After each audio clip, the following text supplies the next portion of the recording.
Hi, I'm David Plazas, the Opinion and Engagement Editor for the Tennessean. I have the opportunity to give you another live broadcast on the Civility Tennessee project that we've been doing all year. Civility Tennessee is about tackling tough issues in a way that's respectful. And this year we've tackled issues such as racism and gun violence. And today we're going to be talking about sexual assault, Me Too, and toxic masculinity and the issues that surround them. I have two guests today, Rachel Freeman, president of the Sexual Assault Center, who will meet in the first segment, and Shane Foster, who is a senior director at YWCA and also of a Men Together. So let's meet Rachel Freeman. Rachel, how are you doing today? I'm great. How are you, David? Doing very well, thank you. Thank you so much for joining us today. Glad to be here. And could you tell us a little bit about what you do and what the Sexual Assault Center does? Sure. The Sexual Assault Center has been in Nashville for 40 years now. We have a mission that is twofold. We provide hope and healing to those who've been impacted by sexual violence, and we work to prevent it. We work with about 700 people a year throughout Middle Tennessee who have experienced sexual assault or know somebody who has. And we have programs within the school systems and on college campuses and for the general public that start conversations about how to end sexual abuse before it ever happens. We have offices in Nashville and in Clarksville, and we have a team of about 45 people who are dedicated to talking about and dealing with this tough issue every single day. When I first arrived in Nashville about 3.5 years ago, I was speaking quite a bit to Sexual Assault Center, to you and to your predecessor as well, related to the Vanderbilt rape case, related to University of Tennessee and Title IX issues. And today we're hearing a lot more in the news. You hear about Matt Lauer and Bill Cosby, and it seems so much more prevalent. Could you explain to the audience, is this happening more, or what exactly is going on? Rape and sexual abuse is not happening more often than it was decades ago. It's happening around the same rate, if not less, but people are talking about it a lot more often. One of the reasons prevention programs are so important is because it gives children and teenagers the tools to disclose when it happens. So we're trying to encourage more conversations like this so that people can disclose. A lot of times children don't have the words that they need to make a disclosure. A lot of times adult survivors of childhood sexual abuse will hold this secret inside for decades. So rape and sexual abuse, sexual violence isn't happening more often. It's happening like it was decades ago, centuries ago, but we're talking about it more often and working really hard to say this isn't okay. This is unacceptable and we need to do something to change it, to stop it. Now, the Me Too movement is relatively recent, the hashtag and Time's Up and so forth. And there's a lot of questions that I sometimes get from readers is why does it take so long for victims to talk about their assault or abuse? And we certainly have had some great commentary from you and others about this particular issue, but could you help explain, why? Right. Great question. It's really important that we talk about why it might take so long for somebody to disclose, because we have an opportunity through talking about it to encourage people to come forward sooner. It is not uncommon at all, though, for somebody to not disclose right away. When sexual abuse happens, it's something that is terribly traumatic. It's upsetting, it's shaming, it's embarrassing, it is something that causes a great deal of fear and anxiety, sometimes depression, relationship issues, a gamut of symptoms for the person experiencing it. And telling right away sometimes poses risks and confusion. There are lots of reasons why people don't tell. Some of them include the person who abused them is somebody that they know and used to trust, and telling that person hurt them is a scary thing. A lot of times abusers use fear-based tactics to keep their victims quiet. With children, for example, there are a lot of grooming behaviors. There are a lot of statements and threats and bribes made, such as, if you tell, I will hurt you. If you tell, I will kill somebody in your family. If you tell, nobody will believe you. They'll believe me instead. 80 to 90% of abusers are somebody known to the victim, somebody within the victim's circle of trust. And if you think about that, if somebody that you know is the one who's hurting you, that's really hard to talk about. It's really hard to share. And it takes a lot of courage and a lot of bravery. On top of that, we live in a society that when talking about privacy and sexual body parts, there's a lot of shaming that goes on. So if children and youth and adults have difficulty having healthy conversations about sexuality and privacy and body safety, then when something really bad happens, when sexual abuse happens, it makes it even harder to disclose and to talk about. So there are a ton of reasons why people don't tell right away, but most people wait until they feel safe. They wait until they know they'll be supported. They wait until they'll be believed, and sometimes that takes a long time to feel that way. Now, there's something that I've heard either called the bystander effect or see something, say something, and when you have the issue of religious congregations, we've certainly had that in recent years, very recently, where you've had a congregation that has perhaps believed the pastor or the religious authority versus the victim and his or her family. How do you help victims or survivors of sexual assault get through that or have those conversations, and is it possible to have any kind of resolution? Yeah. Resolution is a great question. I don't have a really good answer for that. Sometimes that takes a really long time to get to a place of resolution and forgiveness. But one of the hardest parts of recovering from sexual abuse is not just dealing with the trauma that happened to your body, but dealing with the broken trust and the relationship issues. When in the situation that you described, if a pastor, if somebody who has respect, authority, somebody who's loved by many people, if that's the person who did the abuse, then the victim, the survivor, has such a hard uphill battle to feel that they have to fight to get the belief and support of the people around them. That's how perpetrators get away with this. They use their power, they use their authority to manipulate victims, to gain the trust of the people around them. Again, nearly 90%, if not more, of perpetrators are known to the victim. Sexual abuse is a crime of power and control. So the people doing it are using the power and control that they have over somebody to get away with this and to do it. And that's an issue that I'd love to talk to you about more, which is victim shaming. It's something we discussed prior to the start of the broadcast. Yeah. And in the context of a story that the Tennessean just reported about Metro Legal Department asking the mother of a victim of sexual assault or someone who had claimed she was sexually assaulted different questions like whether she had an abortion, about her sexual history. Is that normal? I don't think it's normal. I don't think it's normal at all. I think it's pretty terrible, actually. But again, we live in a society where our first question when somebody discloses sexual abuse isn't always, I believe you, I support you, what can I do to help you? That's what it should be. That's what we hope it would be. But often it's, what did you do to cause it? What were you wearing? Where were you? Sometimes our immediate response to a disclosure of sexual abuse is blaming. Even if it's unintentional, it's blaming. And what we're trying to do by having conversations like this is look at, challenge ourselves and each other to first believe. We're not law enforcement, we're not investigators. It is not our role as the general public to find the facts and the truth. It is our role to hold the people who have the bad behaviors accountable and to believe and support and help those who have experienced the crime. It is really rare for somebody to lie about sexual abuse. It is really, really rare. There's a new study out that shows that 2 to 8% of reports of rape and sexual abuse are false.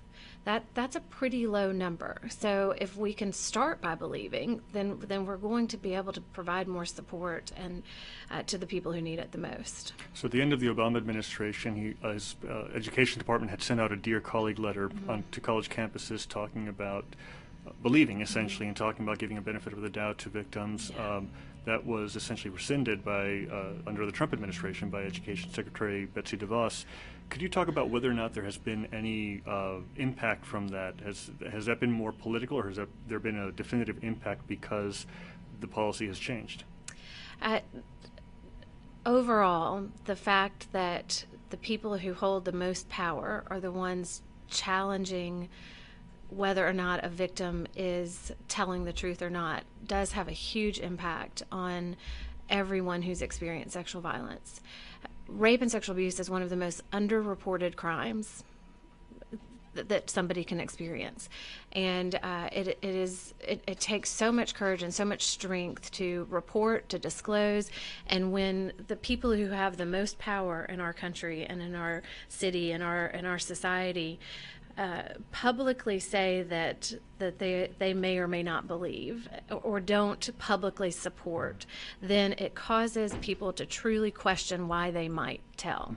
And those are some of the issues that a sexual assault survivor battles every single day. It's something that is not easy to get over. So needing the public support, the Me Too movement has had a huge impact in this, because so many people have come together and said, this has happened to me too.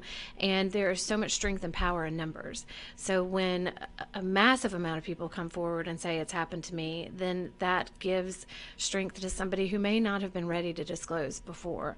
And if that could keep going up the chain of command, that would be really helpful for survivors of sexual abuse. And one article that shocked me a few months ago was Salma Hayek, the actress, writing about her own abuse at the hands of Harvey Weinstein in the New York Times. And it was shocking, the detail, but also about the fact that you have a powerful woman who is relating these. And there's been a lot of discussion about, well, if you have power, if you have privilege, this shouldn't be happening to you. Could you talk a little bit about that? Because this happens to everybody, right? It does. It happens to everybody. Sexual violence does not know any boundaries. It crosses all racial, ethnic, socioeconomic boundaries. It does not target one group of people more so than another.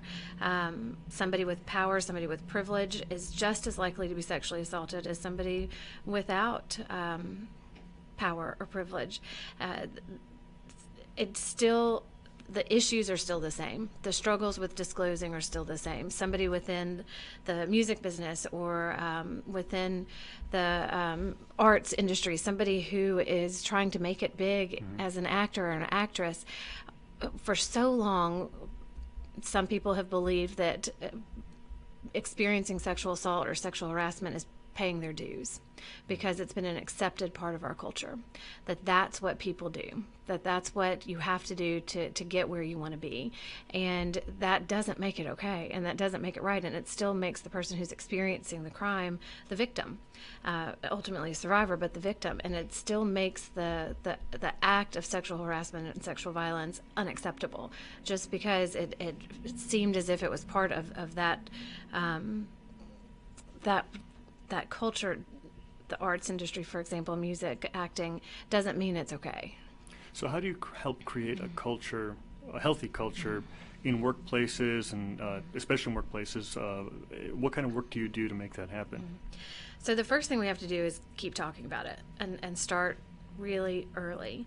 It doesn't do enough for us to have conversations as adults with adults to say, okay, we're going to start believing sexual assault survivors. We have to start really early and think about this as prevention, moving upstream, stopping something before it ever happens. So it's not just about dealing with the trauma and the issue and the challenges of the sexual assault itself.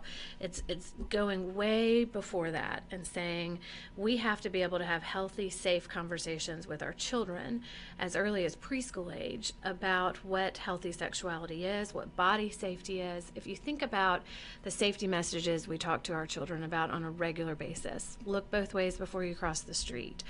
Fire safety, don't answer the door when a stranger knocks on it. Body safety really should be one of those same messages. It means understanding the correct terminology for private body parts. It means understanding that private body parts are private for a reason, and you have the right to say no if somebody tries to touch you inappropriately. It's teaching children that they're the boss of their own body, and they have the ability to say no if they don't want to hug or if they don't want to touch. It's teaching them the difference between a safe touch and an unsafe touch, so that if something bad were to happen, they already have that language, and there's less shame attached to a potentially abusive situation, because they already have the communication skills and the open door of communication with an adult in their life to talk about it.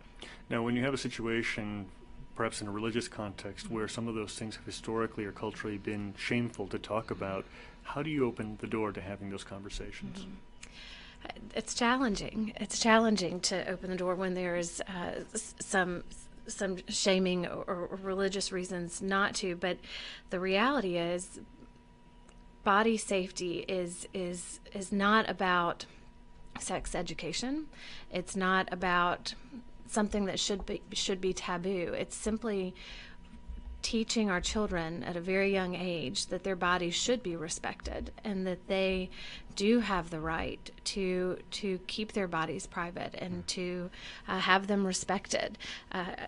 From my perspective, as a professional at the Sexual Assault Center, that's not a religious conversation. And I would encourage us to take it out of a religious context and really look at it as this is a right for our children, for our teenagers, and for us as adults to understand and acknowledge and talk about body safety in a safe and comfortable way. I was wondering if you could talk to me about two things that the Sexual Assault Center has done lately. One of them is the coasters, which I'm very excited about, and the second is also the rape kit tests. Yeah. Could you talk a little bit about that? Sure. So several months ago, we started an initiative called the Safe Bar Project. It is a program that is providing bystander intervention skills and tools to restaurant and bar staff and owners. And it is creating a conversation within the bar and restaurant industry to help them feel equipped if they see something that isn't appropriate within their bars.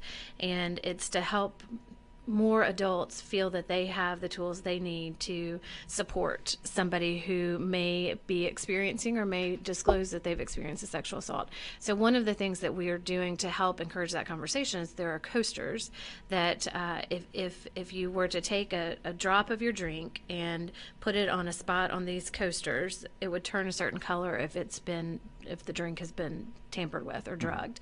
So it's a great thing to have available. It's not something that should be used to stop sexual abuse or to make us feel that if we have these coasters around, we're safe.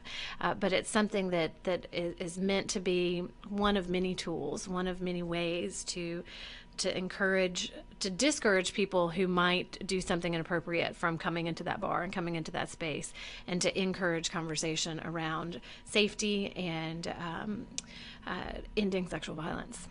And let's talk about the rape kit test, Sure. because this is something new, isn't it? Mm-hmm. So on June 5th, actually, we're having a grand opening to open a non-hospital clinic that will provide medical rape exams in Nashville. For many, many, many years, Nashville General Hospital has been the only place you can go to get a rape exam unless you're a student or faculty at Vanderbilt. And the staff of these hospitals do an amazing job providing the rape exams, but you have to go to a hospital to get them. Most people who need a rape exam or who are seeking a rape exam do not need the care of an emergency room, a hospital emergency room.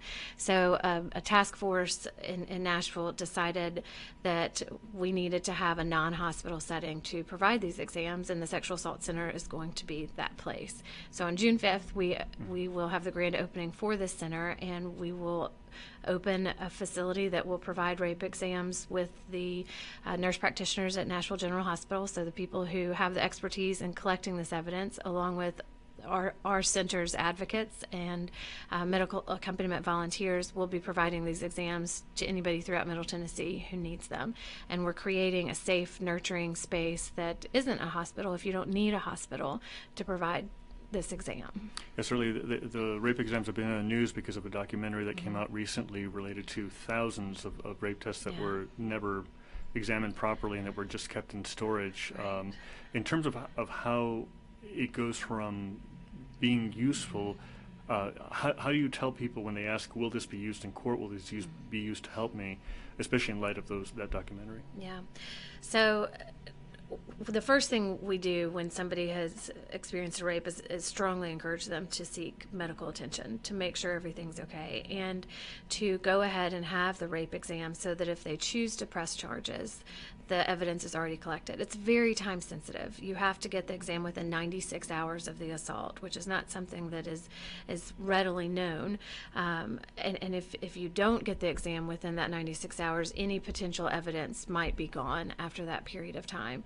So we strongly encourage people, even if they don't know if they want to prosecute or press charges, to go ahead and get that exam. And you can report anonymously at that time. You can have the evidence collected and decide at a later date to report. So there are a lot of reasons why we are encouraging people to first go ahead and get that exam, and then once the immediate trauma has subsided a bit, then make the decisions. But the more people that report, the more people that get get these exams, the more likely we are to catch the bad guys. Perpetrators very rarely abuse once. Most rapists rape multiple times. Most child perpetrators of childhood sexual abuse rape or sexually abused multiple times. So we really want to encourage people to report and to get the exams. But if somebody's unsure, they have the time. They don't have to make all those decisions within that 96-hour period of time or right when they get the exam. What we expect to see in creating a non-hospital setting for rape exams to be provided is that the number of people who need the exams will increase. We looked at Austin, Texas, and several other cities who created a non-hospital setting clinic, and the number of exams doubled when they moved them or added another option for survivors, another place to go if they needed the exams. So we hope and expect that the number of people who need these exams will increase, or not the number who need them, but the number of people who are ready to come forward will increase because they don't have to go to a hospital. So that will also mean we have to, as a city, pay attention to how we don't create a backlog of rape kit testing, which means there will need to be more money dedicated to the city's ability to test the rape kits. Right now, Nashville doesn't have a problem, but if we suddenly double the number of exams that are being done, we need more scientists to test the kits. So this is not a problem now, but it could be. So it's something that we're actively, as a multidisciplinary team, talking about and working on to hopefully prevent it from becoming a problem. There's something you said that really struck a chord with me, which is if the victims choose to prosecute, how often does that happen and how often doesn't it? David, I don't know the numbers off the top of my head. There's a wonderful resource, the Rape, Abuse, and Incest National Network, RAINN, RAINN.org, is a website that has all of these national statistics. The CDC, Center for Disease Control, has them as well. But most cases are not prosecuted. Most cases, it is rare that a rapist ever spends time in jail. But I don't know all the numbers off the top of my head. I'm sorry for that. No, it's all right. No, we have a few minutes left of our discussion. Is there something that you really want to talk about? Because I think, in my mind, when you talk about sustainable conversations, I think that's the difficult part. This is not an easy conversation by any means. You're used to doing this. I'm used to having tough conversations with folks. But this is about having these conversations at your kitchen table, in your religious institution, at other places where you need to have these open conversations. Can you talk a little bit about perhaps some tips for sustaining these conversations? Sure. One of the things that motivates me to continue to have these conversations is the best prognosis, the best hope for somebody to heal from sexual abuse is to be believed and supported. And I keep that in my mind all the time. If by having a tough conversation, if by being uncomfortable, if by speaking about something that is often viewed to be taboo is going to help people who need to hear this, then it's worth it. Another reason is I don't want my children or your children or anybody else's children to have to come to our center. I don't want them to have to come to our center because they've been sexually abused. So we have to be brave. We have to be strong for our children. We have the opportunity as adults to stop this, but it takes us being willing to step out of our comfort zone and have the uncomfortable conversations and say this isn't acceptable, and here are our body rules, here are our body safety rules, and to really separate it from, it's not, we're not talking about sex. We're talking about something that is terribly wrong to have done to you. Somebody experiencing sexual violence is not about a consenting sexual relationship. So if we separate them a little bit and think about, I want to teach my children and my peers and my colleagues and be able to create an environment for safe conversations, it starts with the very basics, not the scary things or not the trauma of sexual abuse. It starts with there are private body parts that shouldn't be touched, and you're the boss of your body and you have the right to say no. It's as simple as that. And the more you say it, the more you practice it. Somebody a long time ago encouraged me when I became a therapist, start saying the names of private body parts in the mirror out loud so that you can get comfortable with it. It's a hard thing to do. Find your comfort zone, but figure out what is comfortable for you, what's comfortable for your family. But the best thing to do is figure out a way to be comfortable with talking about it at some level, because that's what's going to change this conversation and keep it moving. Before we end this, I just want to share some comments of support that you've received here from Regina Gaines. I would love to be part of this. Proud of you, Rachel. From Heather Michelle, I believe. Go Rachel Freeman. So proud to know you and grateful for your life-changing work at Sexual Assault Center. And then one very special message from a certain Bob Freeman. Thanks for hosting this important discussion. Proud of Rachel Cook Freeman for being an outstanding leader in our community. And I would agree. So Rachel Freeman, thank you so much for your efforts, for your leadership at the Sexual Assault Center and in this community. We'll be talking to the audience now to switch you out. We're going to have a conversation shortly with Shane Foster from the YWCA. And again, this is part of the Civility Tennessee initiative, which is about having difficult conversations on tough issues, but in a way that we can do so respectfully. These are never easy conversations. We've addressed issues of racism, gun violence. We've addressed issues of sexual assault and Me Too today. And the idea is to be able to create those frameworks so that we can have these uncomfortable conversations together because they need to happen. They need to happen in order to make for a better society. So I want to welcome here Shane Foster. Thank you so much for joining us here, Senior Director of External Affairs and Amend Together for the YWCA. How are you doing today? I'm doing well, David. Thank you for having me. No, it's such a pleasure. One of the things, I was recently at the YWCA breakfast along with a whole bunch of other folks. It was a packed room, and kept hearing the messages that I've heard since I've been going for the last several years about keeping girls and women safe. Could you tell us a little bit about what you do at the YWCA and a little bit about the work? Absolutely. So the YWCA is the largest domestic violence provider in the state of Tennessee. We have a domestic violence shelter that houses 51 beds, and unfortunately it's full every single day of the year, and we're actually looking to expand that within the next year or two because of how big the problem is here in Nashville. And we've been doing this work in the space of domestic violence and being experts in that space for a very long time. About 4 years ago, we started to look at how do we end this problem? How do we swim upstream and make sure that women and girls are safe and that boys are not using violence as an option in our community? And so we did some research around the country and learned from other experts in the place of gender violence and equality and those kinds of things. And what we found was that by and large, men were not a part of the solution.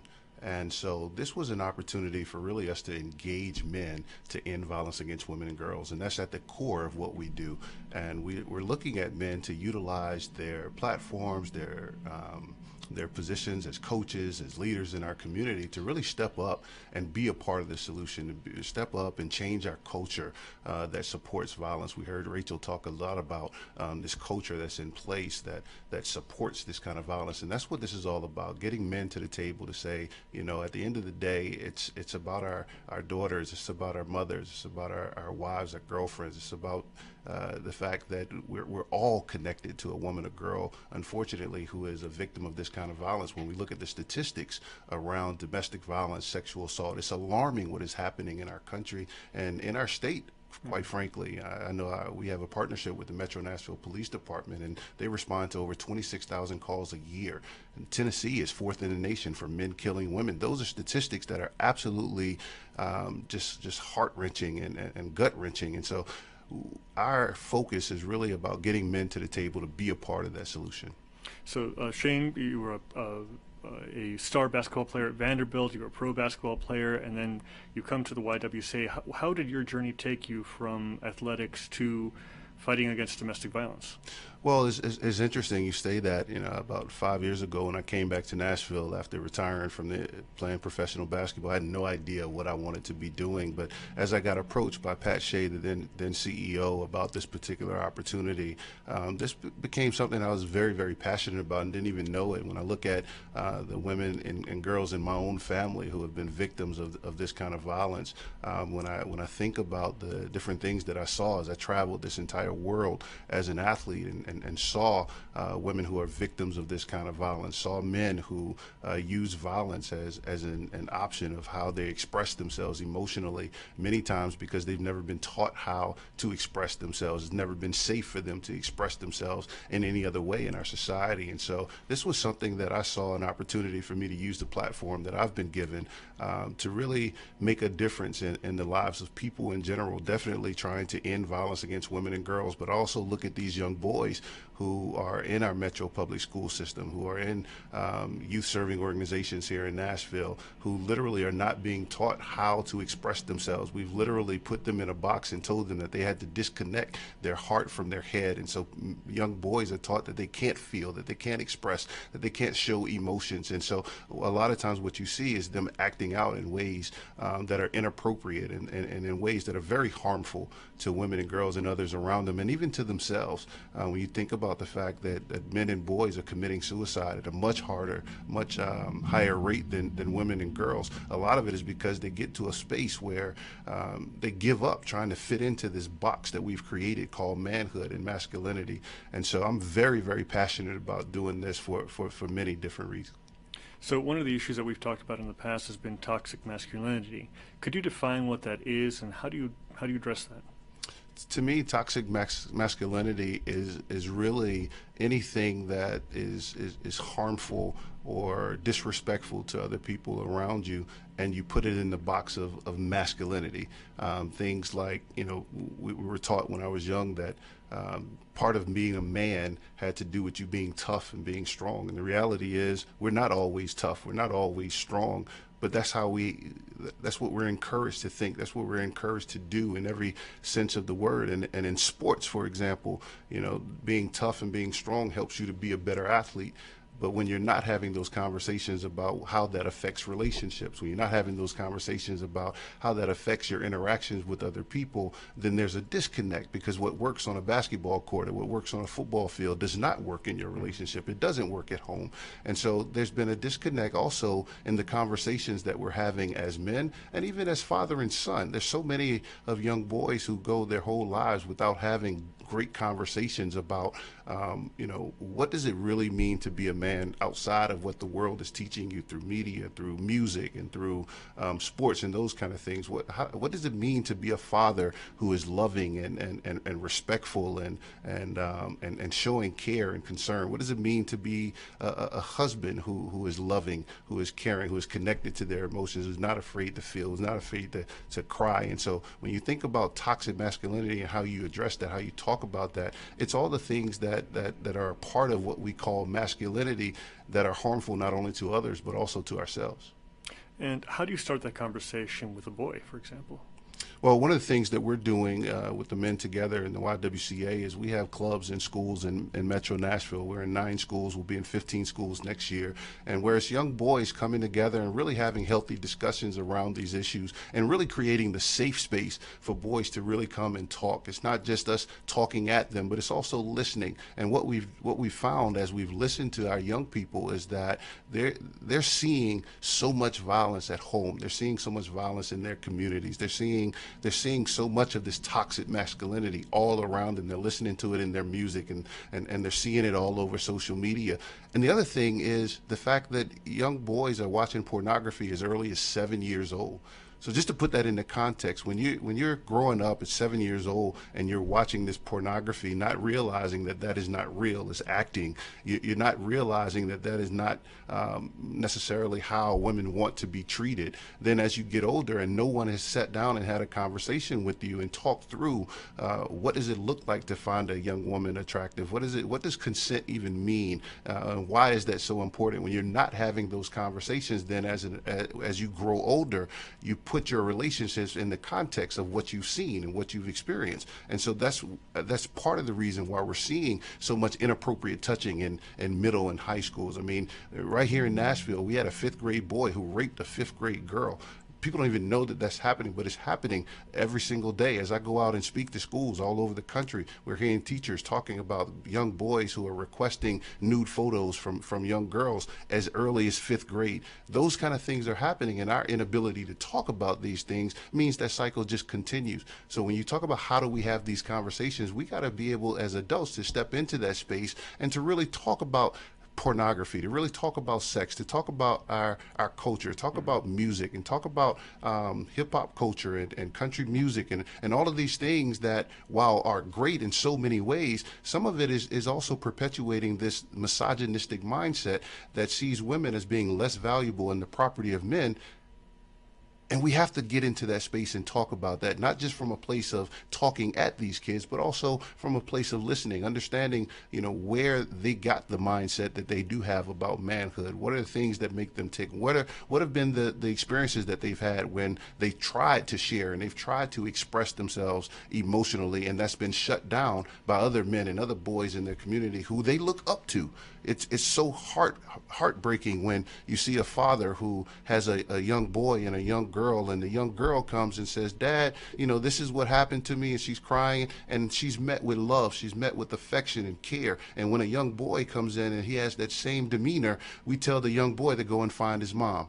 Well, we shut off that communication, and so young boys are yearning for another male influence to be able to say, "I love you," and that's okay. All of my best friends, I tell them I love them all the time. You have to be able to do that, but we have to create a safe space to have this dialogue so that that does become the most important part of manhood. So one of the things, two things come to mind, and I'll address the first one, which is about the cyber aspect of it. Now that we have mobile phones, it's much easier to get pornography. It's much easier to live in an insulated world, and to really, sexting has become a big part of the news in the last few years. Can you tell us how you address that part of the equation, especially when it's not just face-to-face anymore? We're talking with the whole ecosystem of cyber society. Absolutely. And so what we've found is that most of these young boys, because we as adults haven't stepped into that space to have a real conversation with these kids about it, they're experimenting. They're very curious about sexuality and what that means, and how it, how does that go when I'm attracted to a young lady, or I want to reach out to her or say certain things. And so one of the things that we like to do is really role play and talk about what that looks like. Talk about, give examples of what does healthy manhood looks like as it relates to interacting with other people. But that cyberspace is so critical, because now people aren't having communication. People don't talk face to face anymore. Everything's done on a cell phone. I go out to dinner with my wife, and I see people sitting next to each other, and they're literally on the phone the whole time, and everything that they do is on Snapchat, or it's on Instagram, and live tweeting, and all of those things. And there's some positive aspects of that, but as it relates to our youth, what we're seeing is a place where they think that they can hide. It's a place where they think that their actions in that cyberspace, they're not going to be held accountable for those things. And it's a false narrative. And we have to be able to really speak to that and open up that conversation and be truthful with them about the consequences of those actions, but also getting them to understand that you, and we talk about this in sports a lot, you are your brand. And so what you put out there is a representation of you as a young man. And if you are a person who is a upstanding young man who has great values and morals, you need to be that in that cyberspace as well. What you're following, what you're liking, the conversations that you're having with people, all of that is critical, because it's a direct reflection of who you actually are. But we're also seeing, because of toxic masculinity, because of the lack of conversations in households and in churches and in school environments, because of the lack of conversation amongst us as men, what we're seeing is that there's a disconnect from who these young boys actually are. They really don't know. There's a great documentary called The Mask That You Live In, and it literally talks about how young boys wear a mask. And so when you see them, you meet their representative. You don't meet who they actually are. And a lot of that has to do with the fact that when they were young, when they showed up as their authentic selves, it was other men and boys who shot that down, who shamed them, who ridiculed them for being a person who was emotional, for being a person who shared their expressions and their emotions, being a person who cried when things made them cry, for being a person who loved. We think about the interaction between boys at a young age, guys that are best friends. They love those friends, but when they see another guy and they're showing that love, they're showing that affection, it's adult men, it's other men who they look up to who are coming and questioning that behavior, and we've disconnected their head from their heart. And so I think it's a larger conversation around that. The second question I had was, it's actually twofold, because it just addresses one of the things you talked about in terms of those behaviors. How do you get boys especially out of those behaviors when they've been told suck it up or toughen up, or when they're told if you're too affectionate with your friend who's a boy, who's another boy, that no, don't do that, because that could mean that you're gay, or it could be, could you address that a little bit? Sure. One of the things that holds what we call the man box, the thing that holds that whole thing together, is homophobia. And you hear guys when they're having conversations and somebody says something that could be quote unquote gay or like a woman or like a girl, you'll hear guys say no homo. And it's really this thing that we've put together as a part of this man box, that you're not supposed to do anything that's like that. And it's a question of the things that we've put in the categories of masculine and feminine, right? When we look at being hard and being tough, we put that in the category of being masculine. When we think about being a person who feels and is emotional, we put that in the category of feminine. And it's a culture that we've all lived in and created and seen and experienced in so many different ways. But when I think about how to engage young boys in this conversation and how to engage men, I think it's about really uncovering some of these things and having a real discussion about what happened to me, you know. And one of the things that I always talk about when I speak around the country is an experience that I had playing football when I was young. And I went out to play football, and I was a great quarterback, and we put pads on, and I got hit really, really hard. And the coach came over and he picked me up, all 85 pounds of me at the time. And he said, out here, you don't cry. Out here, you need to be a man. And I had never in my life been hit that hard. But he attached me crying to being feminine. He attached my ability to get up and shake it off and keep going to being masculine. Those are the kind of messages that are seen throughout our culture in so many different ways. And you have to engage people, because most of us have had experiences very similar to that. We've had experiences where we show up and we're less masculine than someone may think, and we've been called a girl, or stop being gay, or all the derogatory things that we say to each other as men and boys to shame each other. And you have to talk about those things. You have to talk about it from a place of love. You have to talk about it from a place of care.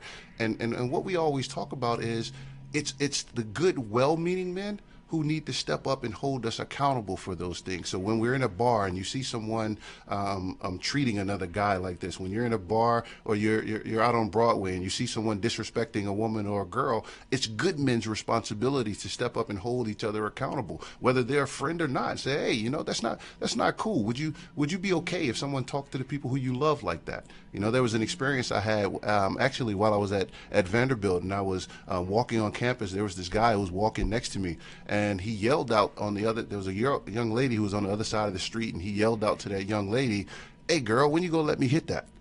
Immediately I told him, you'll never walk with me on campus again.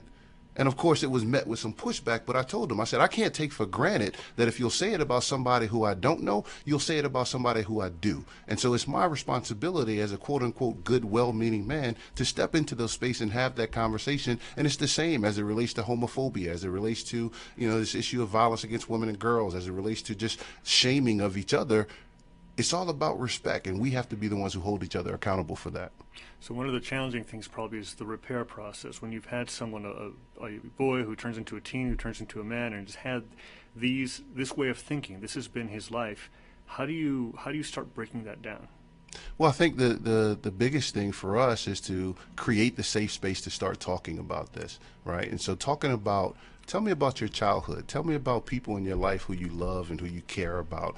Tell me about experiences that you've had. And let's just have a dialogue about that. You know, when I think about the fact that boys who witness violence in their households, especially domestic violence, are more than twice as likely to be offenders. Girls are more than twice as likely to be victims. A lot of this is learned behavior, right? And so we got to begin to talk about these things and really uncover the rug. In a lot of households, people were told that, you know, what happens in our house stays in our house. We don't talk about this. You're not going to air out our dirty laundry and all of those things. And by not having the conversation, we've created a society where having this conversation today is tough, right? And we talk about how hard it is to have these conversations. Well, it's not hard to talk about basketball because we grew up talking about basketball.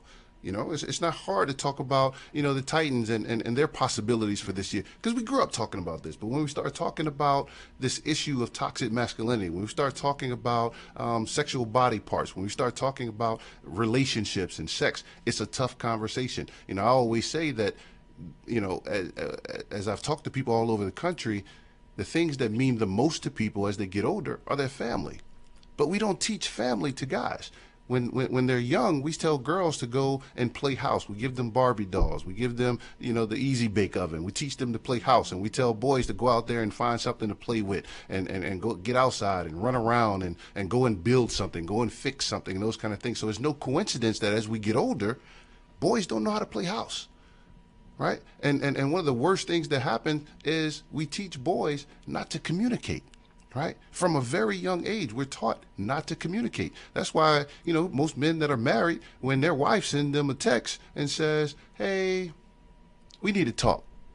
That's like the most uncomfortable thing that could ever happen. It's like, I'd rather go buy you something. Let's go on vacation. We can do anything but talk, right? But it starts when we're young because we've shut off that ability for them to talk and express. Right? And so when we talk about how we got to address these things, we got to start from the beginning. We got to start with who taught you about manhood? Where did you learn these things? Where did you learn that men have to be a protector and a provider? Where did you learn that men have to make all the money in a relationship? Where did you learn that men wear the pants in a relationship? Where did you learn these things? Where did you learn that women have to do what you say because they're attached and connected to you? Where did that start? And then start to break that down. And the mere fact of starting that dialogue and having that conversation provides a level of healing because there's so much that has happened that they felt was uncomfortable. They felt like it was wrong, but they were never given the space to challenge that. They were never given the space to have a dialogue about that, and that provides healing. And one of the things we always say is that